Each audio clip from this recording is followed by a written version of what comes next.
तुझ्या आवडीने पाणी.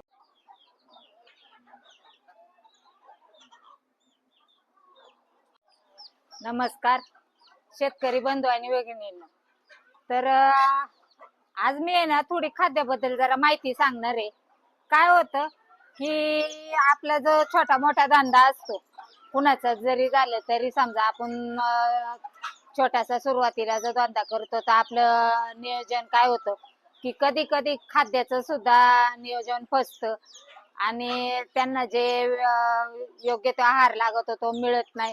पण काय होतं की लगेच त्यात घाबरून जातात. तर काही जण काय म्हणतात की आमची एवढ्या कोंबड्या असून आमची कोंबड्या अंडी नाही घालत. तर आपण जे वेस्टेज देतो ना त्यांना, त्या वेस्टेज मध्ये पण भरपूर प्रमाणात कॅल्शियम, प्रोटीन, विटामिन्स हे सगळं असतंच आहे.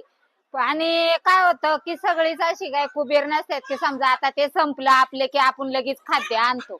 आणि त्याच्यामध्ये काय होतं, जरा कोंबड्या अंडी कमी घालायला लागल्या की आपण लगेच घाबरून जातो.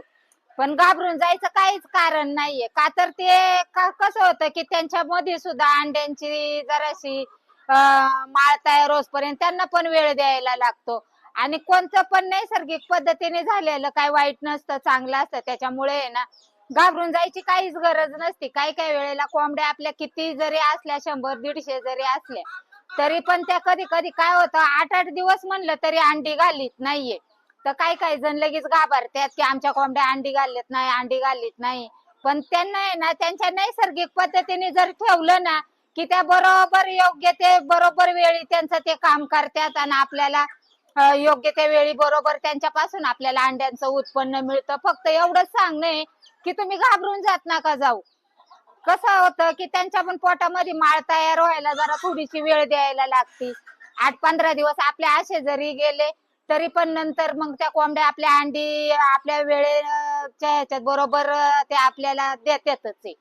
तर घाबरून जायची काही गरज नाहीये. आणि आता ह्या हिवाळ्यामध्ये काय होतं, आता मी सकाळी आहे ना त्यांना ना कोमट पाण्यामध्ये आहे ना गुळ दिलेला आहे.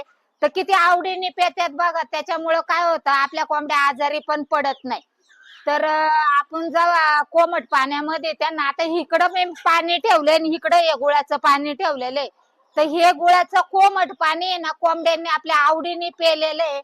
आणि त्याच्यामध्ये आपल्या कोंबड्या पण गुळाच्या कोमट पाण्यामुळे ना तंदुरुस्त पण राहतात आणि त्यांना कसलाही रोग येत नाही. तर पिल्लांना झालं, आपल्या कोंबड्यांना मोठ्या कोंबड्यांना पिल्लांना, तर आपले कोमट आहे ना गुळाचं पाणी आहे ना वेळच्या वेळेवरती देत चला.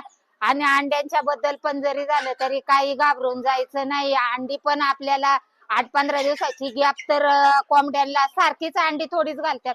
थोडीशी जरा गॅप 8-15 दिवसाची दिली की परत पुन्हा नव्याने कोंबड्या आपल्या चालू होत्यात.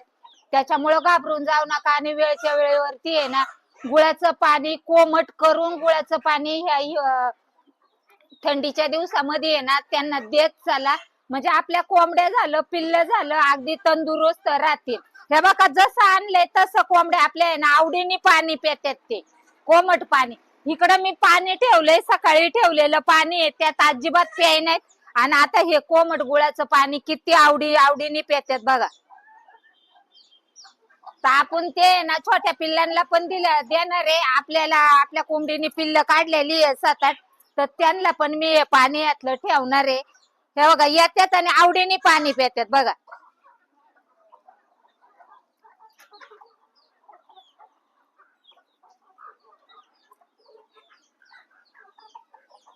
तर कसा वाटला तुम्हाला हा व्हिडिओ जर आवडला असेल तर जास्तीत जास्त शेअर करा आणि सबस्क्राईब तर नक्की करा. धन्यवाद.